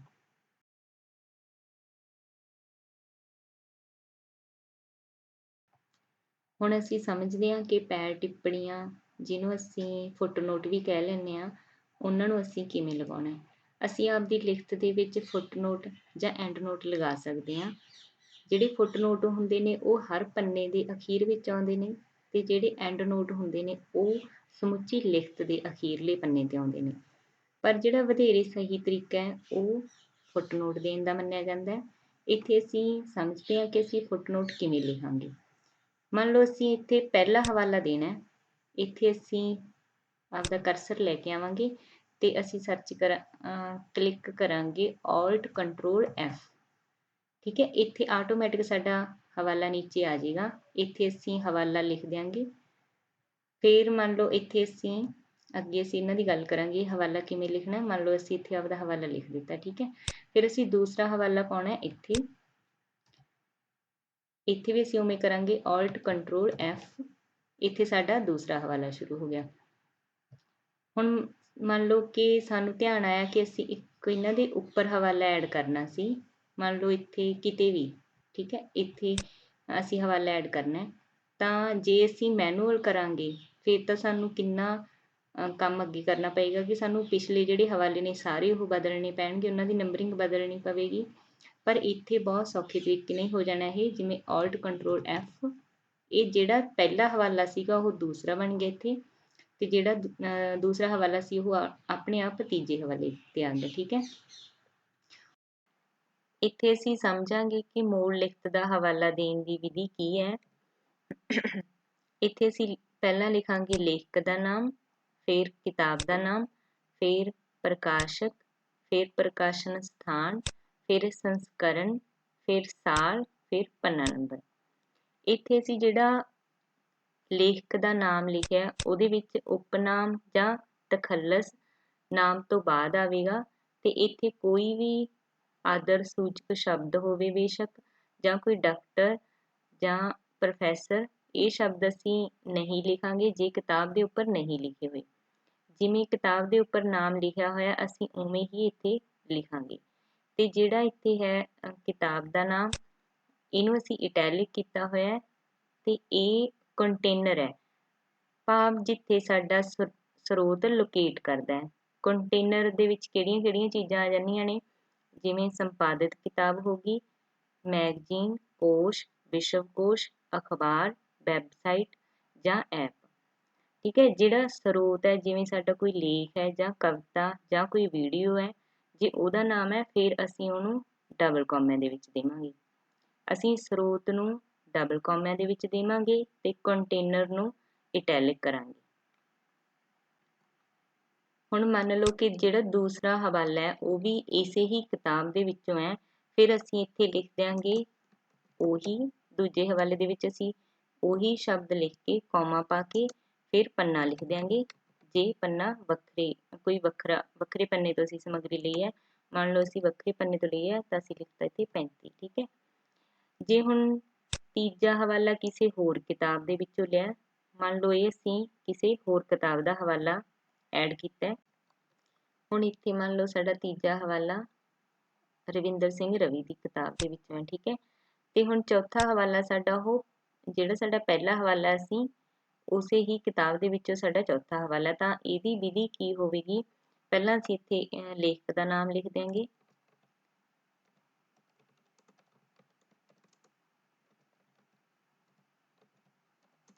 ਫਿਰ ਅਸੀਂ ਲਿਖ ਦਿਆਂਗੇ ਉਹੀ ਰਚਨਾ। ਅਸੀਂ ਕਿਤਾਬ ਦਾ ਨਾਮ ਨਹੀਂ ਲਿਖਾਂਗੇ, ਨਾ ਹੀ ਕੋਈ ਹੋਰ ਜਾਣਕਾਰੀ ਲਿਖਾਂਗੇ, ਸਿਰਫ ਉਹੀ ਰਚਨਾ ਸ਼ਬਦ ਲਿਖ ਦਿਆਂਗੇ। ਫਿਰ ਲਿਖ ਦਿਆਂਗੇ ਪੰਨਾ, ਮੰਨ ਲਓ 170। ਠੀਕ ਹੈ। ਮੰਨ ਲਓ ਸਾਡਾ ਪੰਜਵਾਂ ਹਵਾਲਾ ਅਮਰਜੀਤ ਸਿੰਘ ਗਰੇਵਾਲ ਦੀ ਕਿਸੇ ਹੋਰ ਕਿਤਾਬ ਦੇ ਵਿੱਚੋਂ ਹੈ, ਤਾਂ ਫਿਰ ਅਸੀਂ ਹਵਾਲਾ ਇਸ ਤਰੀਕੇ ਨਾਲ ਦੇਵਾਂਗੇ।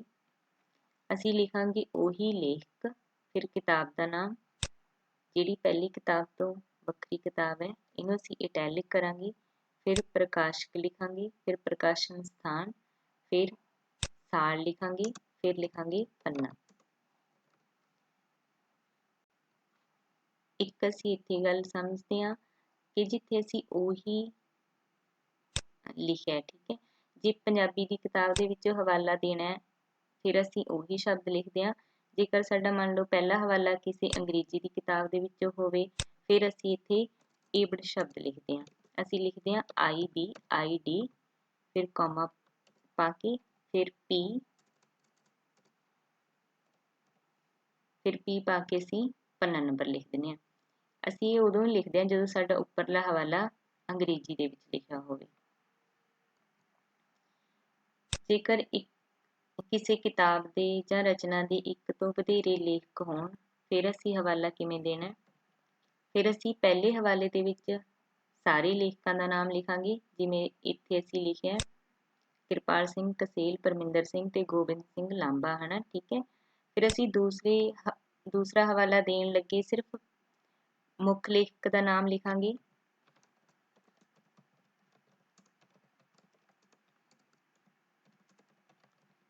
ਤੇ ਨਾਲ ਲਿਖ ਦਿਆਂਗੇ ਤੇ ਹੋਰ, ਨਾਲ ਅਸੀਂ ਤੇ ਹੋਰ ਪਦ ਲਿਖ ਦਿਆਂਗੇ। ਫਿਰ ਬਾਕੀ ਦਾ ਹਵਾਲਾ ਸਾਡਾ ਸੇਮ ਅਸੀਂ ਕਾਪੀ ਕਰਕੇ ਪੇਸਟ ਕਰ ਦਿਆਂਗੇ, ਠੀਕ ਹੈ।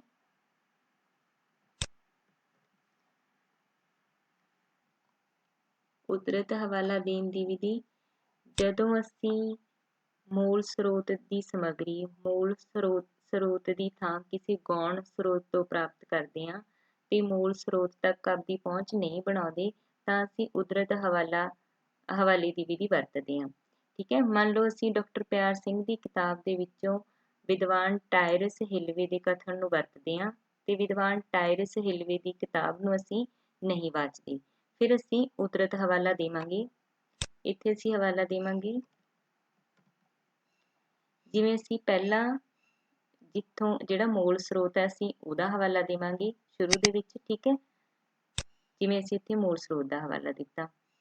ਫਿਰ ਅਸੀਂ ਹਾਈਫਨ ਪਾਵਾਂਗੇ, ਹਾਈਫਨ ਪਾ ਕੇ ਹਾਈਫਨ ਪਾਉਣ ਤੋਂ ਬਾਅਦ ਜਿਹੜੇ ਗੌਣ ਸਰੋਤ ਤੋਂ ਅਸੀਂ ਸਮੱਗਰੀ ਲਈ ਹੈ ਅਸੀਂ ਉਹਦਾ ਪੂਰਾ ਹਵਾਲਾ ਦੇਵਾਂਗੇ।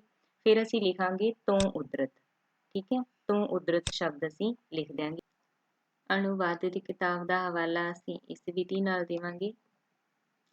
ਅਸੀਂ ਲਿਖਾਂਗੇ ਮੂਲ ਲੇਖਕ ਦਾ ਨਾਮ ਪਹਿਲਾਂ, ਫਿਰ ਕਿਤਾਬ ਦਾ ਨਾਮ, ਕਿਤਾਬ ਦੇ ਨਾਮ ਨੂੰ ਅਸੀਂ ਇਟੈਲਿਕ ਕਰ ਦੇਵਾਂਗੇ, ਫਿਰ ਅਨੁਵਾਦਕ ਦਾ ਨਾਮ ਅਸੀਂ ਬ੍ਰੈਕਟ ਦੇ ਵਿੱਚ ਦੇਵਾਂਗੇ, ਮੂਹਰੇ ਲਿਖ ਦੇਵਾਂਗੇ ਅਨੁਵਾਦਕ, ਠੀਕ ਹੈ, ਫਿਰ ਪ੍ਰਕਾਸ਼ਕ, ਫਿਰ ਪ੍ਰਕਾਸ਼ਨ ਸਥਾਨ, ਫਿਰ ਸਾਲ, ਫਿਰ ਪੰਨਾ ਨੰਬਰ। ਸੰਪਾਦਿਤ ਕਿਤਾਬ ਦਾ ਹਵਾਲਾ, ਪਹਿਲਾਂ ਅਸੀਂ ਲੇਖਕ ਦਾ ਨਾਮ ਲਿਖਾਂਗੇ, ਫਿਰ ਅਸੀਂ ਲੇਖ ਦਾ ਨਾਮ ਲਿਖਾਂਗੇ। ਇੱਥੇ ਲੇਖ ਦਾ ਨਾਮ ਹੈ ਉਹ ਅਸੀਂ ਡਬਲ ਕਾਮੇ ਦੇ ਵਿੱਚ ਰੱਖਾਂਗੇ ਤੇ ਜਿਹੜਾ ਕਿਤਾਬ ਦਾ ਨਾਮ ਹੈ ਉਹਨੂੰ ਅਸੀਂ ਇਟੈਲਿਕ ਕਰ ਦਿਆਂਗੇ। ਫਿਰ ਜਿਲਦ, ਫਿਰ ਸੰਪਾਦਕ ਨੂੰ ਅਸੀਂ ਬ੍ਰੈਕਟ ਦੇ ਵਿੱਚ ਲਿਖਾਂਗੇ, ਫਿਰ ਪ੍ਰਕਾਸ਼ਕ, ਫਿਰ ਪ੍ਰਕਾਸ਼ਨ ਸਥਾਨ, ਸਾਲ, ਫਿਰ ਪੰਨਾ ਨੰਬਰ। ਅਖਬਾਰ ਦਾ ਹਵਾਲਾ ਦੇਣ ਦੀ ਵਿਧੀ, ਪਹਿਲਾਂ ਅਸੀਂ ਲੇਖਕ ਦਾ ਨਾਮ ਲਿਖਾਂਗੇ, ਫਿਰ ਲੇਖ ਦਾ ਨਾਮ ਅਸੀਂ ਡਬਲ ਕਾਮਿਆਂ ਦੇ ਵਿੱਚ ਲਿਖ ਦਿਆਂਗੇ, ਫਿਰ ਅਸੀਂ ਲਿਖਾਂਗੇ ਅਖਬਾਰ ਦਾ ਨਾਮ, ਇਹਨੂੰ ਅਸੀਂ ਇਟੈਲਿਕ ਕਰਾਂਗੇ, ਫਿਰ ਮਿਤੀ, ਪੰਨਾ, ਫਿਰ ਦਸਤਕ। ਮੈਗਜ਼ੀਨ ਦਾ ਹਵਾਲਾ ਦੇਣ ਦੀ ਵਿਧੀ, ਪਹਿਲਾਂ ਅਸੀਂ ਲੇਖਕ ਦਾ ਨਾਮ ਲਿਖਾਂਗੇ, ਜਿਵੇਂ ਅਸੀਂ ਇੱਥੇ ਲਿਖਿਆ ਮਨਪ੍ਰੀਤ ਮਹਿਨਾਜ। ਫਿਰ ਅਸੀਂ ਉਹਨਾਂ ਦੇ ਲੇਖ ਦਾ ਨਾਮ ਲਿਖਾਂਗੇ। ਫਿਰ ਅਸੀਂ ਮੈਗਜ਼ੀਨ, ਜਿਵੇਂ ਇੱਥੇ ਆਲੋਚਨਾ, ਇਹਨੂੰ ਅਸੀਂ ਇਟੈਲਿਕ ਕੀਤਾ ਹੋਇਆ। ਫਿਰ ਮਿਤੀ, ਫਿਰ ਅੰਕ, ਫਿਰ ਪੰਨਾ ਨੰਬਰ। ਮੈਗਜ਼ੀਨ ਜਾਂ ਅਖਬਾਰ ਦੇ ਨਾਲ ਇਹਨਾਂ ਦੇ ਸੰਪਾਦਕ ਜਾਂ ਪ੍ਰਕਾਸ਼ਕ ਦਾ ਨਾਮ ਲਿਖਣ ਦੀ ਜ਼ਰੂਰਤ ਨਹੀਂ ਪੈਂਦੀ। ਅਪ੍ਰਕਾਸ਼ਿਤ ਖੋਜ ਪ੍ਰਬੰਧ ਦਾ ਹਵਾਲਾ ਕਿਵੇਂ ਦੇਣਾ? ਪਹਿਲਾਂ ਅਸੀਂ ਲਿਖਾਂਗੇ ਖੋਜਾਰਥੀ ਦਾ ਨਾਮ, ਫਿਰ ਅਸੀਂ ਖੋਜ ਪ੍ਰਬੰਧ ਦਾ ਨਾਮ ਲਿਖਾਂਗੇ, ਫਿਰ ਅਸੀਂ ਸਾਲ ਲਿਖਾਂਗੇ, ਫਿਰ ਜਿੱਥੇ ਉਹ ਸਬਮਿਟ ਹੋਇਆ, ਜਿਹੜੀ ਯੂਨੀਵਰਸਿਟੀ ਦੇ ਵਿੱਚ, ਉਸ ਦਾ ਨਾਮ, ਫਿਰ ਪੰਨਾ ਨੰਬਰ। ਸੰਦਰਭ ਗ੍ਰੰਥ ਜਿਵੇਂ ਕੋਸ਼ ਜਾਂ ਵਿਸ਼ਵ ਕੋਸ਼ ਦਾ ਹਵਾਲਾ।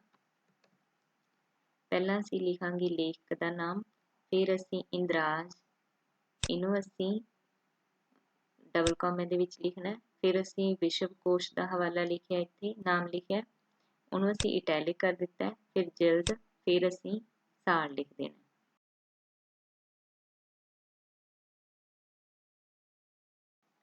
ਹੁਣ ਅਸੀਂ ਸਮਝਦੇ ਹਾਂ ਕਿ ਜਿਹੜੀ ਅਸੀਂ ਸਮੱਗਰੀ ਇੰਟਰਨੈਟ ਤੋਂ ਵਾਚਦੇ ਹਾਂ, ਉਹਦਾ ਹਵਾਲਾ ਅਸੀਂ ਕਿਵੇਂ ਦੇਣਾ।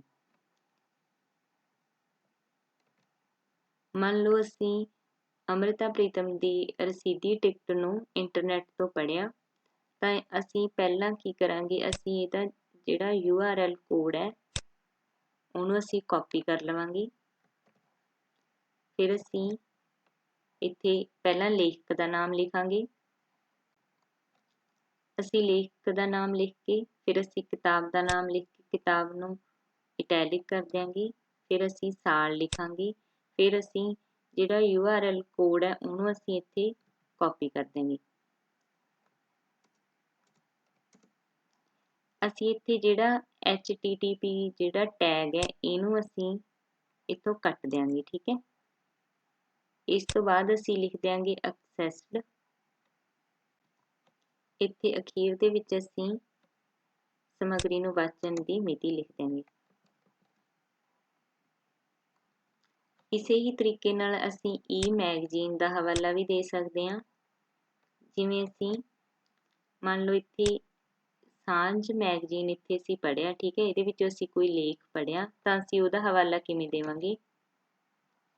ਪਹਿਲਾਂ ਅਸੀਂ ਲੇਖਕ ਦਾ ਨਾਮ ਲਿਖਾਂਗੇ। ਲੇਖਕ ਦਾ ਨਾਮ ਲਿਖਣ ਤੋਂ ਬਾਅਦ ਅਸੀਂ ਲੇਖ ਦਾ ਨਾਮ ਲਿਖਾਂਗੇ। ਲੇਖ ਦਾ ਨਾਮ ਅਸੀਂ ਡਬਲ ਕਾਮਿਆਂ ਦੇ ਵਿੱਚ ਦੇਵਾਂਗੇ। ਪਰ ਜਿਹੜਾ ਮੈਗਜ਼ੀਨ ਹੈ, ਜਿਹੜਾ ਸਾਡਾ ਮੈਗਜ਼ੀਨ ਹੈ, ਉਹਨੂੰ ਅਸੀਂ ਇਟੈਲਿਕ ਕਰ ਦਿਆਂਗੇ। ਫਿਰ ਅਸੀਂ ਮਿਤੀ ਪਾਵਾਂਗੇ ਪਬਲੀਕੇਸ਼ਨ ਦੀ। ਫਿਰ ਅਸੀਂ ਇੱਥੇ URL ਕੋਡ ਜਿਹੜਾ ਅਸੀਂ ਕਾਪੀ ਕੀਤਾ ਹੈ, ਉਹ ਅਸੀਂ ਲਿਖ ਦਿਆਂਗੇ, ਤੇ ਜਿਹੜਾ ਇੱਥੇ HTTP ਟੈਗ ਹੈ, ਇਹਨੂੰ ਅਸੀਂ ਰਿਮੂਵ ਕਰ ਦਿਆਂਗੇ। ਫਿਰ ਅਸੀਂ ਜਿਹੜੀ ਸਮੱਗਰੀ ਨੂੰ ਵਾਚਣ ਦੀ ਮਿਤੀ ਹੈ, ਉਹ ਲਿਖ ਦਿਆਂਗੇ। ਇੱਥੇ ਅਸੀਂ ਸਾਂਝ ਮੈਗਜ਼ੀਨ ਦੇ ਵਿੱਚੋਂ ਅਸੀਂ ਲੇਖ ਲਿਆ ਸੀਗਾ, ਠੀਕ ਹੈ, ਤਾਂ ਉਹਦਾ ਅਸੀਂ ਹਵਾਲਾ ਇਸ ਤਰੀਕੇ ਨਾਲ ਦੇ ਸਕਦੇ ਹਾਂ। ਆਨਲਾਈਨ ਅਖਬਾਰ ਦਾ ਹਵਾਲਾ ਦੇਣ ਦੀ ਵਿਧੀ ਕੀ ਹੈ, ਹੁਣ ਅਸੀਂ ਇਹ ਸਮਝਾਂਗੇ। ਮੰਨ ਲਓ ਅਸੀਂ ਇੱਥੇ ਨਵਾਂ ਜ਼ਮਾਨਾ ਜਿਹੜਾ ਆਨਲਾਈਨ ਅਸੀਂ ਪੇਪਰ ਖੋਲ੍ਹਿਆ, ਤੇ ਉਹਦੇ ਵਿੱਚ ਅਸੀਂ ਡਾਕਟਰ ਸੁਰਜੀਤ ਸਿੰਘ ਦਾ ਲੇਖ ਪੜ੍ਹਿਆ, ਲੇਖ ਗੁਰੂ ਨਾਨਕ ਚਿੰਤਨ ਦੀ ਇਤਿਹਾਸਕ ਜ਼ਮੀਨ, ਠੀਕ ਹੈ। ਅਸੀਂ ਇਹਦਾ ਹਵਾਲਾ ਦੇਣਾ, ਤਾਂ ਅਸੀਂ ਕੀ ਕਰਾਂਗੇ, ਪਹਿਲਾਂ ਅਸੀਂ ਲਿੰਕ ਨੂੰ ਕਾਪੀ ਕਰ ਲਾਂਗੇ। ਫਿਰ ਅਸੀਂ ਇੱਥੇ ਹਵਾਲਾ ਦੇਣਾ ਸ਼ੁਰੂ ਕਰਾਂਗੇ। ਪਹਿਲਾਂ ਅਸੀਂ ਲੇਖਕ ਦਾ ਨਾਮ ਲਿਖਾਂਗੇ। ਅਸੀਂ ਲੇਖਕ ਦਾ ਨਾਮ ਲਿਖਿਆ ਡਾਕਟਰ ਸੁਰਜੀਤ ਸਿੰਘ। ਫਿਰ ਅਸੀਂ ਲੇਖ ਨੂੰ ਡਬਲ ਕਾਮਿਆਂ ਦੇ ਵਿੱਚ ਰੱਖਿਆ। ਫਿਰ ਜਿਹੜਾ ਅਖਬਾਰ ਹੈ, ਉਹਨੂੰ ਅਸੀਂ ਇਟੈਲਿਕ ਕੀਤਾ। ਫਿਰ ਮਿਤੀ ਤੋਂ ਬਾਅਦ ਅਸੀਂ ਲਿਖਾਂਗੇ ਹੁਣ ਜਿਹੜਾ URL ਕੋਡ ਹੈ ਸਾਡਾ, ਉਹਨੂੰ ਅਸੀਂ ਕਾਪੀ ਕਰ ਦਿਆਂਗੇ ਇੱਥੇ, ਤੇ ਜਿਹੜਾ ਇਸ ਤੋਂ ਮੂਹਰੇ ਟੈਗ ਲੱਗਿਆ ਹੋਇਆ HTTP ਟੈਗ, ਇਹਨੂੰ ਅਸੀਂ ਕੱਟ ਦਿਆਂਗੇ। ਫਿਰ ਅਸੀਂ ਇੱਥੇ ਮਿਤੀ ਪਾ ਦਿਆਂਗੇ, ਸਮੱਗਰੀ ਨੂੰ ਵਾਚਣ ਦੀ ਮਿਤੀ। ਹੁਣ ਜੇਕਰ ਅਸੀਂ ਕਿਸੇ ਵੈਬਸਾਈਟ ਤੇ ਕੋਈ ਲੇਖ ਪੜ੍ਹਦੇ ਹਾਂ, ਫਿਰ ਅਸੀਂ ਉਹਦਾ ਹਵਾਲਾ ਕਿਵੇਂ ਦੇਣਾ ਹੈ, ਹੁਣ ਅਸੀਂ ਉਹਦੇ ਬਾਰੇ ਸਮਝਾਂਗੇ। ਮੰਨ ਲਓ ਤੁਸੀਂ ਇੱਥੇ ਸਰੋਕਾਰ.ca ਵੈਬਸਾਈਟ ਤੋਂ ਡਾਕਟਰ ਬਲਦੇਵ ਸਿੰਘ ਢਾਲੀਵਾਲ ਦਾ ਲੇਖ ਪੜ੍ਹਿਆ, ਠੀਕ ਹੈ, ਤਾਂ ਅਸੀਂ ਇਹਦਾ ਹਵਾਲਾ ਕਿਵੇਂ ਦੇਵਾਂਗੇ? ਅਸੀਂ ਲਿੰਕ ਨੂੰ ਕਾਪੀ ਕਰਾਂਗੇ। ਫਿਰ ਅਸੀਂ ਇੱਥੇ ਲੇਖਕ ਦਾ ਨਾਮ ਪੂਰੀ ਡਿਟੇਲ ਲਿਖਾਂਗੇ। ਇੱਥੇ ਲੇਖਕ ਦੇ ਨਾਮ ਤੋਂ ਬਾਅਦ ਅਸੀਂ ਲੇਖ ਦਾ ਨਾਮ ਡਬਲ ਕੋਮੇ ਦੇ ਵਿੱਚ ਦੇਵਾਂਗੇ। ਫਿਰ ਵੈਬਸਾਈਟ ਦਾ ਨਾਮ ਉਹਨੂੰ ਅਸੀਂ ਇਟੈਲਿਕ ਕਰਾਂਗੇ। ਫਿਰ ਅਸੀਂ URL ਕੋਡ ਨੂੰ ਕਾਪੀ ਕਰ ਦੇਵਾਂਗੇ ਇੱਥੇ, ਤੇ ਉਹੀ HTTP ਵਾਲਾ ਟੈਗ ਹੈ ਜਿਹੜਾ ਉਹ ਅਸੀਂ ਇੱਥੋਂ ਹਟਾ ਦੇਵਾਂਗੇ। ਫਿਰ ਅਸੀਂ ਇੱਥੇ ਲੇਖ ਨੂੰ ਵਾਚਣ ਦੀ ਮਿਤੀ ਦਰਜ ਕਰ ਦੇਵਾਂਗੇ। ਇੱਥੇ ਅਸੀਂ ਵੇਖਦੇ ਹਾਂ ਕਿ ਅਸੀਂ YouTube ਵੀਡੀਓ ਦਾ ਹਵਾਲਾ ਕਿਵੇਂ ਦੇਣਾ ਹੈ। ਮੰਨ ਲਓ ਅਸੀਂ ਇੱਥੇ ਪੰਜਾਬੀ ਵਿਭਾਗ ਦੇ YouTube ਚੈਨਲ ਦੇ ਉੱਪਰ ਬਲਵਿੰਦਰ ਗਰੇਵਾਲ ਦਾ ਲੈਕਚਰ ਸੁਣਿਆ, ਠੀਕ ਹੈ। ਹੁਣ ਅਸੀਂ ਇਹਦਾ ਹਵਾਲਾ ਦੇਣਾ ਹੈ, ਤਾਂ ਅਸੀਂ ਕੀ ਕਰਾਂਗੇ, ਅਸੀਂ ਲਿੰਕ ਨੂੰ ਕਾਪੀ ਕਰ ਲਾਂਗੇ। ਫਿਰ ਅਸੀਂ ਹਵਾਲਾ ਦੇਵਾਂਗੇ। ਅਸੀਂ ਇੱਥੇ ਪਹਿਲਾਂ ਬੁਲਾਰੇ ਦਾ ਨਾਮ ਲਿਖਾਂਗੇ, ਫਿਰ ਅਸੀਂ ਲੈਕਚਰ ਦਾ ਨਾਮ ਲਿਖਾਂਗੇ, ਫਿਰ YouTube ਲਿਖ ਕੇ ਅਸੀਂ ਉਹਨੂੰ ਇਟੈਲਿਕ ਕਰ ਦਿਆਂਗੇ। ਫਿਰ ਅਸੀਂ ਲਿਖਾਂਗੇ ਅਪਲੋਡਡ ਬਾਏ, ਫਿਰ ਅਸੀਂ ਉਹ ਚੈਨਲ ਦਾ ਨਾਮ ਜਿਹਨੇ ਅਪਲੋਡ ਕੀਤੀ ਹੈ ਵੀਡੀਓ ਨੂੰ, uploaded bye Punjabi university Patiala, ਠੀਕ ਹੈ। ਫਿਰ ਅਸੀਂ ਤਰੀਕ, ਜਿਹੜੀ ਤਰੀਕ ਨੂੰ ਲੈਕਚਰ ਉਹ ਅਪਲੋਡ ਕੀਤਾ ਗਿਆ, ਫਿਰ ਅਸੀਂ URL ਕੋਡ ਲਿਖ ਦਿਆਂਗੇ। ਹੁਣ ਅਸੀਂ ਵੇਖਦੇ ਹਾਂ ਕਿ ਅਸੀਂ ਈਮੇਲ ਦਾ ਹਵਾਲਾ ਕਿਵੇਂ ਦੇ ਸਕਦੇ ਹਾਂ। ਪਹਿਲਾਂ ਅਸੀਂ ਈਮੇਲ ਭੇਜਣ ਵਾਲੇ ਦਾ ਨਾਮ ਲਿਖਾਂਗੇ, ਜਿਵੇਂ ਅਸੀਂ ਇੱਥੇ ਲਿਖਿਆ ਡਾਕਟਰ ਸੁਰਜੀਤ ਸਿੰਘ। ਫਿਰ ਅਸੀਂ ਈਮੇਲ ਦਾ ਜਿਹੜਾ ਟੌਪਿਕ ਹੈ ਉਹਦਾ ਨਾਮ ਲਿਖਾਂਗੇ ਇੱਥੇ। ਫਿਰ ਅਸੀਂ ਈਮੇਲ ਪ੍ਰਾਪਤ ਕਰਨ ਵਾਲੇ ਦਾ ਨਾਮ ਲਿਖਾਂਗੇ। ਫਿਰ ਅਸੀਂ ਈਮੇਲ ਦੀ ਕਿਸਮ ਲਿਖਾਂਗੇ, ਵੀ ਉਹ ਨਿੱਜੀ ਈਮੇਲ ਹੈ ਜਾਂ ਉਹ ਦਫ਼ਤਰੀ ਈਮੇਲ ਹੈ। ਫਿਰ ਜਿੱਤੇ ਈਮੇਲ ਸਾਨੂੰ ਆਈ ਹੈ ਉਸ ਦੀ ਅਸੀਂ ਮਿਤੀ ਲਿਖ ਦੇਵਾਂਗੇ। ਹੁਣ ਅਸੀਂ ਵੇਖਾਂਗੇ ਕਿ ਇੰਟਰਵਿਊ ਦਾ ਹਵਾਲਾ ਕਿਵੇਂ ਦਿੱਤਾ ਜਾ ਸਕਦਾ ਹੈ। ਪਹਿਲਾਂ ਅਸੀਂ ਲਿਖਾਂਗੇ ਇੰਟਰਵਿਊ ਦੇਣ ਵਾਲੇ ਦਾ ਨਾਮ, ਫਿਰ ਅਸੀਂ ਲਿਖ ਦਿਆਂਗੇ ਨਿੱਜੀ ਮੁਲਾਕਾਤ, ਫਿਰ ਅਸੀਂ ਇੰਟਰਵਿਊ ਕਰਨ ਦੀ ਮਿਤੀ ਲਿਖ ਦਿਆਂਗੇ। ਜੇਕਰ ਅਸੀਂ ਕਿਸੇ ਫਿਲਮ ਦਾ ਹਵਾਲਾ ਦੇਣਾ ਹੈ ਤਾਂ ਉਹ ਅਸੀਂ ਇਸ ਤਰੀਕੇ ਨਾਲ ਦੇਵਾਂਗੇ। ਪਹਿਲਾਂ ਅਸੀਂ ਲਿਖਾਂਗੇ ਫਿਲਮ ਦਾ ਨਾਮ, ਫਿਰ ਅਸੀਂ ਉਹਦੇ ਡਾਇਰੈਕਟਰ ਦਾ ਨਾਮ ਲਿਖਾਂਗੇ, ਫਿਰ ਅਸੀਂ ਫਿਲਮ ਸਟੂਡੀਓ ਜਾਂ ਫਿਲਮ ਕੰਪਨੀ ਦਾ ਨਾਮ ਲਿਖਾਂਗੇ, ਫਿਰ ਅਸੀਂ ਫਿਲਮ ਰਿਲੀਜ਼ ਹੋਣ ਦਾ ਸਾਲ ਲਿਖਾਂਗੇ।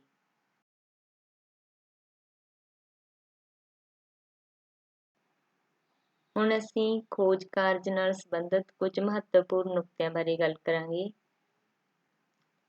ਅਸੀਂ ਵੇਖਾਂਗੇ ਕਿ ਅਸੀਂ ਕਾਵਿ ਰੂਪਾਂ ਦੀਆਂ ਤੁਕਾਂ ਨੂੰ ਆਪਦੇ ਖੋਜ ਕਾਰਜ ਦੇ ਵਿੱਚ ਕਿਵੇਂ ਦਰਜ ਕਰਨਾ ਹੈ। ਕਈ ਵਾਰੀ ਅਸੀਂ ਇਹਨਾਂ ਨੂੰ ਇੱਕ ਟੈਬ ਦੇ ਉੱਪਰ ਰੱਖ ਲੈਂਦੇ ਹਾਂ, ਕਈ ਵਾਰੀ ਅਸੀਂ 2 ਟੈਬ ਲਗਾ ਦਿੰਦੇ ਹਾਂ, ਕਈ ਵਾਰੀ ਅਸੀਂ ਇਹਨਾਂ ਨੂੰ ਵਿਚਕਾਰ ਰੱਖ ਲੈਂਦੇ ਹਾਂ, ਤੇ ਬਹੁਤੀ ਵਾਰ ਇਹ ਹੁੰਦਾ ਕਿ ਅਸੀਂ ਸਮੁੱਚੀ ਲਿਖਤ ਦੇ ਵਿੱਚ ਵੀ ਸਾਡੀ ਇਕਸਾਰਤਾ ਨਹੀਂ ਹੁੰਦੀ ਇਹਨਾਂ ਨੂੰ ਰੱਖਣ ਦੀ, ਠੀਕ ਹੈ। ਤੇ ਇਹਦਾ ਸਹੀ ਤਰੀਕਾ ਇਹ ਹੈ ਕਿ ਅਸੀਂ ਜਿਹੜੀਆਂ ਕਾਵਿ ਸਤਰਾਂ ਨੇ ਉਹਨਾਂ ਨੂੰ ਅਸੀਂ ਇੱਕ ਟੈਬ ਦੇ ਉੱਪਰ ਰੱਖਣਾ ਤੇ ਇਹਨਾਂ ਦਾ ਪ੍ਰੋਪਰ ਹਵਾਲਾ ਦੇਣਾ। ਜੇ ਇੱਕ ਸਤਰ ਹੈ ਕਿਸੇ ਕਾਵਿ ਦੀ ਤਾਂ ਉਹਨੂੰ ਅਸੀਂ ਚੱਲਦੇ ਹਵਾਲੇ ਦੇ ਵਿੱਚ ਡਬਲ ਕੋਮਿਆਂ ਦੇ ਵਿੱਚ ਦੇਵਾਂਗੇ, ਪਰ ਜੇ 2 ਤੋਂ ਵੱਧ ਸਤਰਾਂ ਨੇ ਫਿਰ ਅਸੀਂ ਉਹਨਾਂ ਨੂੰ ਚਲਦੀ ਲਿਖਤ ਦੇ ਵਿੱਚੋਂ ਬਾਹਰ ਕੱਢ ਕੇ ਇੱਕ ਟੈਬ ਦੀ ਸਪੇਸ ਦੇ ਉੱਪਰ ਰੱਖਾਂਗੇ ਤੇ ਉਹਦਾ ਪ੍ਰੋਪਰ ਹਵਾਲਾ ਦੇਵਾਂਗੇ। ਦੂਸਰਾ, ਖੋਜ ਕਾਰਜ ਦੇ ਵਿੱਚ ਸ਼ਬਦ ਜੋੜਾਂ ਦੀ ਇਕਸਾਰਤਾ ਦਾ ਮਸਲਾ ਹੈ। ਅਸੀਂ ਇੱਕ ਸ਼ਬਦ ਦੇ ਕਈ ਸਾਡੇ ਕੋਲੇ ਪੰਜਾਬੀ ਦੇ ਵਿੱਚ ਸ਼ਬਦ ਜੋੜ ਪ੍ਰਚਲਿਤ ਹੁੰਦੇ ਨੇ, ਪਰ ਅਸੀਂ ਆਪਦੀ ਜਦੋਂ ਲਿਖਤ ਦੇ ਵਿੱਚ ਉਹਨਾਂ ਨੂੰ ਲਿਖ ਰਹੇ ਹੁੰਦੇ ਹਾਂ ਤਾਂ ਅਸੀਂ ਉਹਨਾਂ ਦੇ ਕਈ ਵਾਰੀ 2 ਰੂਪ ਲਿਖ ਦਿੰਦੇ ਹਾਂ। ਜਿਵੇਂ ਅਸੀਂ ਇੱਥੇ ਲਿਖਦੇ ਹਾਂ ਵਿੱਚ, ਇੱਕ ਇਹ ਅੱਧਕ ਵਾਲਾ ਵਿੱਚ ਹੈ, ਇੱਕ ਅੱਧਕ ਤੋਂ ਬਿਨਾਂ ਵਿੱਚ ਹੈ, ਠੀਕ ਹੈ। ਹੁਣ ਅਸੀਂ ਕੀ ਕਰਦੇ ਹਾਂ ਕਿ ਅਸੀਂ ਆਪਦੀ ਲਿਖਤ ਦੇ ਵਿੱਚ ਇਹਨਾਂ ਨੂੰ ਦੋਨਾਂ ਨੂੰ ਹੀ ਵਰਤ ਰਹੇ ਹੁੰਦੇ ਹਾਂ, ਤੇ ਇਹ ਤਰੀਕਾ ਸਾਡਾ ਗਲਤ ਹੈ। ਅਸੀਂ ਸਿਰਫ ਇੱਕ ਸ਼ਬਦ ਜੋੜ ਵਰਤਣਾ ਤੇ ਪੂਰੀ ਸਮੁੱਚੀ ਲਿਖਤ ਦੇ ਵਿੱਚ ਸਾਡਾ ਉਹੀ ਸ਼ਬਦ ਜੋੜ ਚੱਲਣਾ ਚਾਹੀਦਾ ਹੈ। ਜੇ ਅਸੀਂ ਵਿੱਚ ਨੂੰ ਮੰਨ ਲਓ ਅੱਧਕ ਨਾਲ ਲਿਖ ਰਹੇ ਹਾਂ ਤਾਂ ਸਾਰੀ ਲਿਖਤ ਦੇ ਵਿੱਚ ਹੀ ਇਹ ਅੱਧਕ ਵਾਲਾ ਵਿੱਚ ਹੋਣਾ ਚਾਹੀਦਾ, ਠੀਕ ਹੈ। ਇਸੇ ਤਰ੍ਹਾਂ ਹੀ ਜਿੰਨਾ ਸ਼ਬਦ ਹੈ, ਜਿਵੇਂ ਅਸੀਂ ਲਿਖਦੇ ਹਾਂ ਇੱਕ ਅਸੀਂ ਐਵੇਂ ਲਿਖ ਲੈਂਦੇ ਹਾਂ, ਇੱਕ ਪੂਰਾ ਹਾਹਾ ਪਾ ਕੇ ਲਿਖ ਲੈਂਦੇ ਹਾਂ, ਠੀਕ ਹੈ। ਤਾਂ ਇਹਨਾਂ ਦੇ ਵਿੱਚੋਂ ਵੀ ਇਹੀ ਹੋਊਗਾ, ਅਸੀਂ ਇਹਨਾਂ ਸ਼ਬਦ ਜੋੜਾਂ ਦੇ ਵਿੱਚੋਂ ਇੱਕ ਸ਼ਬਦ ਜੋੜ ਦੀ ਚੋਣ ਕਰਾਂਗੇ, ਫਿਰ ਅਸੀਂ ਸਮੁੱਚੀ ਲਿਖਤ ਦੇ ਵਿੱਚ ਉਸੇ ਦੀ ਇਕਸਾਰਤਾ ਨੂੰ ਬਰਕਰਾਰ ਰੱਖਾਂਗੇ। ਇਹਦੇ ਲਈ ਇੱਕ ਇਹ ਹੋ ਸਕਦਾ ਕਿ ਤੁਸੀਂ ਕੋਈ ਕੋਸ਼ ਨੂੰ ਆਧਾਰ ਬਣਾ ਲਓ, ਕਿਸੇ ਵੀ ਕੋਸ਼ ਜਾਂ ਸ਼ਬਦ ਜੋੜ ਕੋਸ਼ ਨੂੰ ਤਾਂ ਉਹਦੇ ਅਨੁਸਾਰ ਤੁਸੀਂ ਆਪਦੀ ਲਿਖਤ ਦੇ ਸ਼ਬਦ ਜੋੜਾਂ ਦੀ ਇਕਸਾਰਤਾ ਰੱਖੋ। ਸ਼ਬਦ ਜੋੜਾਂ ਦੀ ਇਕਸਾਰਤਾ ਦੇ ਲਈ ਅਸੀਂ ਇੱਕ ਹੋਰ ਇੱਥੇ ਨੁਕਤਾ ਸਮਝਾਂਗੇ ਕਿ ਜਿਵੇਂ ਅਸੀਂ ਲਿਖਦੇ ਹਾਂ ਸਾਹਿਤ, ਠੀਕ ਹੈ, ਤੇ ਇਤਿਹਾਸ। ਹੁਣ ਇੱਥੇ ਜੇ ਅਸੀਂ ਜੋੜਨੀ ਨਹੀਂ ਪਾਵਾਂਗੇ ਇਹਨਾਂ ਦੇ ਵਿੱਚ ਤਾਂ ਇਹ ਇੱਕ ਸਾਹਿਤ ਹੋ ਜਾਊਗਾ, ਇੱਕ ਇਤਿਹਾਸ, ਇਹਨਾਂ ਦੇ ਦੋ ਵੱਖਰੇ ਅਰਥ ਹੋ ਜਾਣਗੇ, ਠੀਕ ਹੈ। ਤੇ ਫਿਰ ਜੇ ਅਸੀਂ ਇਹਨਾਂ ਨੂੰ ਜੋੜਨੀ ਪਾ ਦਿਆਂਗੇ ਫਿਰ ਇਹ ਸਾਹਿਤ ਦਾ ਇਤਿਹਾਸ ਬਣ ਜਾਏਗਾ। ਐਵੇਂ ਹੀ ਲੋਕ, ਠੀਕ ਹੈ, ਇੱਕ ਲੋਕ ਸ਼ਬਦ ਹੈ, ਇੱਕ ਸਾਡੇ ਕੋਲੇ ਸਾਹਿਤ ਸ਼ਬਦ ਹੈ। ਇਹਨਾਂ ਦੇ ਵੀ ਆਪਦੇ ਦੋ ਅਰਥ ਨੇ, ਠੀਕ ਹੈ। ਜੇ ਅਸੀਂ ਇਹਨਾਂ ਦੇ ਵਿੱਚ ਜੋੜ ਨਹੀਂ ਪਾ ਦਿਆਂਗੇ ਫਿਰ ਸਾਨੂੰ ਇਹ ਲੋਕ ਸਾਹਿਤ ਦਾ ਅਰਥ ਇਹਨਾਂ ਤੋਂ ਪ੍ਰਾਪਤ ਹੋਵੇਗਾ। ਤਾਂ ਅਸੀਂ ਕੀ ਕਰਨਾ, ਅਸੀਂ ਆਪਦੇ ਖੋਜ ਕਾਰਜ ਦੇ ਵਿੱਚ ਜਿੱਥੇ ਜਿੱਥੇ ਜੋੜਨੀ ਪਾਉਣੀ ਹੈ, ਜਿੱਥੇ ਸਾਨੂੰ ਜ਼ਰੂਰੀ ਲੱਗਦੀ ਹੈ ਉੱਥੇ ਅਸੀਂ ਜੋੜਨੀ ਜ਼ਰੂਰ ਪਾਉਣੀ ਹੈ। ਤੇ ਇਹਦੇ ਲਈ ਅਸੀਂ ਕੀ ਕਰ ਸਕਦੇ ਹਾਂ ਕਿ ਹਰਕੀਰਤ ਸਿੰਘ ਦੇ ਸ਼ਬਦ ਜੋੜ ਕੋਸ਼ ਦੇ ਜਿਹੜੇ ਮੁੱਢਲੇ ਪੰਨੇ ਨੇ, ਕੁਝ ਭੂਮਿਕਾ ਵਜੋਂ ਦਿੱਤੇ ਹੋਏ ਉਹਨਾਂ ਨੇ, ਅਸੀਂ ਉਹਨਾਂ ਨੂੰ ਪੜ੍ਹ ਸਕਦੇ ਹਾਂ। ਉਹਨਾਂ ਦੇ ਵਿੱਚੋਂ ਸਾਨੂੰ ਕਾਫੀ ਸਪਸ਼ਟਤਾ ਜਿਹੜੀ ਉਹ ਸ਼ਬਦ ਜੋੜਾਂ ਸੰਬੰਧੀ ਉਹ ਮਿਲ ਜਾਏਗੀ। ਇੱਕ ਹੋਰ ਗੱਲ ਹੈ ਇੱਥੇ ਕਿ ਅਸੀਂ ਦੋ ਸ਼ਬਦਾਂ ਦੇ ਵਿੱਚ ਸਿਰਫ ਇੱਕ ਸਪੇਸ ਪਾਉਣੀ ਹੈ। ਜਿਵੇਂ ਮੰਨ ਲਓ ਇੱਥੇ ਹੈ ਇਤਿਹਾਸ ਨੂੰ ਦੇ ਵਿੱਚ ਹੈ, ਠੀਕ ਹੈ, ਅਸੀਂ ਇੱਥੇ ਇੱਕ ਸਪੇਸ ਪਾਉਣੀ ਹੈ, ਇੱਕ। ਇਹ ਨਹੀਂ ਹੋਊਗਾ ਕਿ ਅਸੀਂ ਇੱਥੇ ਦੋ ਪਾ ਦਈਏ, ਠੀਕ ਹੈ, ਇਹ ਗਲਤ ਹੋ ਜਾਏਗਾ। ਇਸ ਤਰੀਕੇ ਨਾਲ ਅਸੀਂ ਜਿਹੜੀ ਇਹ ਸਪੇਸ ਹੈ ਇਹਨੂੰ ਘੱਟ ਕਰਕੇ ਸਿਰਫ ਇੱਕ ਹੀ ਸਪੇਸ ਦੇਣੀ ਹੈ ਹਰ ਸ਼ਬਦ ਤੋਂ ਬਾਅਦ, ਠੀਕ ਹੈ। ਇੱਕ ਅਸੀਂ ਇਹ ਗੱਲ ਕਰਨੀ ਹੈ ਕਿ ਅਸੀਂ ਜਿਹੜੀ ਕੌਮਾ ਲਗਾਉਣੇ ਆ ਜਾਂ ਡੰਡੀ ਲਗਾਉਣੇ ਆ, ਠੀਕ ਹੈ, ਤਾਂ ਇੱਥੇ ਅਸੀਂ ਕੀ ਕਰਨਾ ਕਿ ਕੌਮਾ ਅਸੀਂ ਪਹਿਲੇ ਸ਼ਬਦ ਦੇ ਨਾਲ ਹੀ ਲਗਾਉਣਾ ਹੈ, ਕੋਈ ਅਸੀਂ ਸਪੇਸ ਨਹੀਂ ਪਾਉਣੀ। ਅਸੀਂ ਇਹ ਨਹੀਂ ਲਿਖਣਾ ਕਿ ਪਹਿਲਾਂ ਸਪੇਸ ਪਾਤੀ, ਜਿਵੇਂ ਇੱਥੇ ਸਪੇਸ ਪਾਈ ਹੈ, ਫਿਰ ਕੌਮਾ ਪਾਤਾ, ਫਿਰ ਸਪੇਸ ਪਾਤੀ, ਫਿਰ ਅਸੀਂ ਸ਼ਬਦ ਲਿਖਿਆ, ਠੀਕ ਹੈ। ਕੋਈ ਵੀ ਜਿਹੜਾ ਚਿੰਨ੍ਹ ਹੈ ਇਸ ਤਰੀਕੇ ਦਾ, ਐਵੇਂ ਜਿਵੇਂ ਡੰਡੀ ਹੈ, ਠੀਕ ਹੈ, ਡੰਡੀ ਨੂੰ ਵੀ ਅਸੀਂ ਅਲੱਗ ਸਪੇਸ ਦੇ ਕੇ ਨਹੀਂ ਲਿਖਣਾ। ਅਸੀਂ ਇਹ ਚਿੰਨ੍ਹ ਨੇ ਪਹਿਲੇ ਸ਼ਬਦ ਦੇ ਨਾਲ ਲਿਖਾਂਗੇ, ਫਿਰ ਅਸੀਂ ਸਪੇਸ ਪਾਵਾਂਗੇ, ਫਿਰ ਅਸੀਂ ਦੂਸਰਾ ਸ਼ਬਦ ਲਿਖਾਂਗੇ।